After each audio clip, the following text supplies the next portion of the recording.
తప్పు చేసిన ధైర్యంగా ఉన్నప్పుడు తప్పు చేయని మనం సంక్షేమం అభివృద్ధి చేసిన మనం భయపడాలని కూడా ఈ సందర్భంగా తెలియజేసుకుంటున్నాం.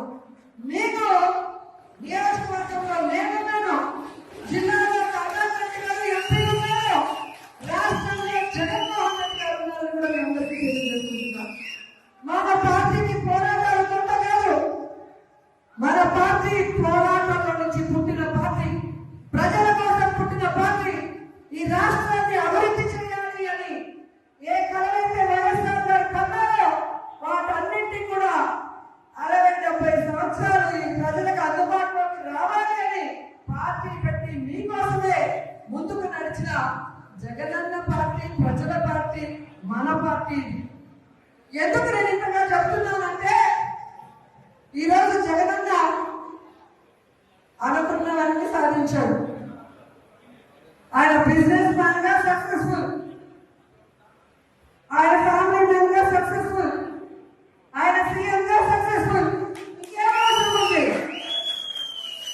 కానీ రాష్ట్రంలో కూటమి ప్రభుత్వం వచ్చిన తర్వాత వాళ్ళు చేస్తున్న అరాచకాలు, విధ్వంసాలు చూసి మనని నమ్మిన కార్యకర్తని మనం కాపాడుకోవాలి, మన ఓట్లేసిన ప్రజలకు మనం అండగా నిలబడాలన్న చిత్తశుద్ధితో ఆ రోజు నుంచి ఈ రోజు వరకు పని చేసుకుంటూనే వెళ్తున్నారు.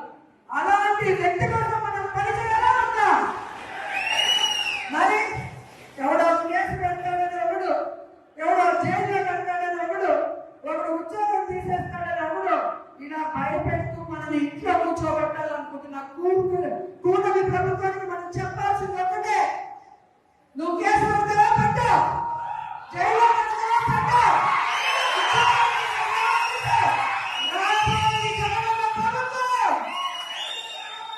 కేసులు పెట్టిన వాళ్ళకి, విధ్వంసాలు సృష్టించిన వాళ్ళకి భక్తితో సహా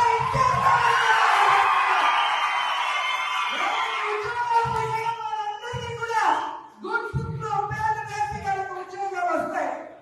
ఎవరైతే ప్రభుత్వంలో ఇబ్బంది పడ్డారో ఆ ఇబ్బందుల నుంచి వాళ్ళకి బయటపడేసి వాళ్ళకి ఫస్ట్ ప్రయారిటీ ఇస్తామని కూడా ఈ సందర్భంగా తెలియజేసుకుంటున్నాం.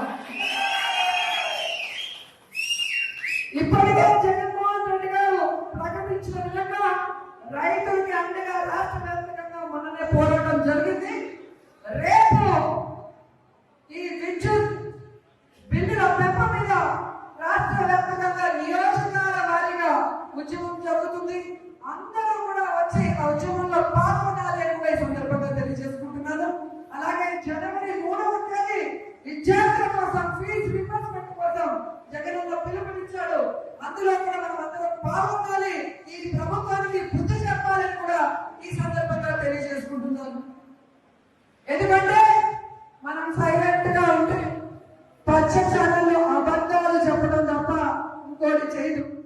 ప్రజలు ఎలా ఇబ్బంది పడుతున్నారు, విద్యార్థులు ఎలా మోసపోయారు, మహిళలు ఎలా కన్నీళ్లు పెడుతున్నారో రాష్ట్రం అంతా తెలియాలి. ఒక ఉద్యమంగా ఈ కూటమి ప్రభుత్వాన్ని ముంచేయాలని కూడా ఈ సందర్భంగా తెలియజేస్తున్నారు. ఈరోజు